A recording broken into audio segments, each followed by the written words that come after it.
ఈరోజు మా ఫ్యాన్స్ తరపున హైదరాబాద్ అవనివ్వండి, బెంగళూరు, విజయనగరం, అనంతపూర్, మదనపల్లి అందరి ఫ్యాన్స్ తరపున మా హీరోకి నేను ఒక స్టేట్మెంట్ ఇస్తాను. మా అన్న ఈరోజు టాలీవుడ్ అయిపోయింది, ఇప్పుడు బాలీవుడ్ ఎంట్రీ ఇస్తున్నాడు. ఆస్కార్స్ వరకు పోయినారు ఆ RRR. నెక్స్ట్ ఎంత పెద్ద పొజిషన్కి పోయినా ఇన్నాళ్ళు మేము కాలర్ ఎగరేసాం ఆయన వల్ల, ఇక్కడ నుంచి మా వల్ల ఆయన కాలర్ ఎగరేసుకుంటాడు. వీళ్ళు నా అభిమానులు, నాకు ఇంత అభిమానం నాకు తక్కింది. నా అభిమానులు చేసే సేవా కార్యక్రమాలు కానీ సెలబ్రేషన్స్ కానీ ఇంకెవరికి జరగవు అని మా అన్న కాలర్ ఎగరేసుకునే రేంజ్లో మేము చేసి చూపిస్తాం. డిసిప్లిన్ కానీ ఏదన్నా కానీ మా అన్న చెప్పినట్టు పాలు నాకు పోయేదండి 10 మందికి పంచండి అన్నారు. అన్నదానం కార్యక్రమం చేయించినాం, అక్కడ బ్లడ్ డొనేషన్ జరుగుతుంది.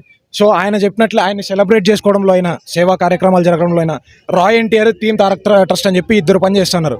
వాళ్ళు ప్రతి సిటీలో ఎవరైతే ఆగలుతుంటారో వాళ్ళందరికీ ఫుడ్ డిస్ట్రిబ్యూషన్లు కాడి నుంచి ప్రతి ఒక్కటి చేస్తారు.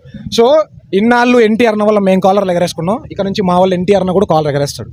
ఈ కాలర్ దించే ప్రసక్తి ఉండదు అన్న. హిట్లు ఫ్లాపులు స్టేజ్ దాటిపోయింది. ఇంకొకవేళ ఫ్లాప్ పడినా అది ఒక రెస్పెక్టబుల్ ఒక ఎక్స్పెరిమెంట్గా మిగిలిపోతే తప్ప ఇంకా బ్యాడ్ ఫిల్మ్స్ అనేవి ఉండవు ఆయన కెరియర్లో.